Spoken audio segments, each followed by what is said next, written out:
Welcome to the Slop Temple. We pray this video helps. You begin by getting power and connectivity right. Make sure the watch battery is above 30% and your phone has Bluetooth, Wi-Fi, and location enabled so sync can complete. Once paired, open the companion app and the watch's time settings. Note whether automatic time or time zone is on. If it is off, enable it.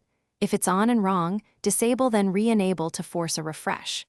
This quick check prevents simple sync failures and starts the repair process immediately. Now dive into adjustments. Toggle automatic time and time zone settings on both the phone and the watch so they reevaluate network time. If the watch supports manual time, set it to the correct hour and minute, then switch back to automatic for network accuracy. Update the watch firmware and clear the companion app cache to remove stale data. After that, force a sync from the app. Using GPS or Wi-Fi helps the watch obtain a precise time source, which fixes drift, and finish by verifying the time appears correctly on the watch face, alarms, and any widgets.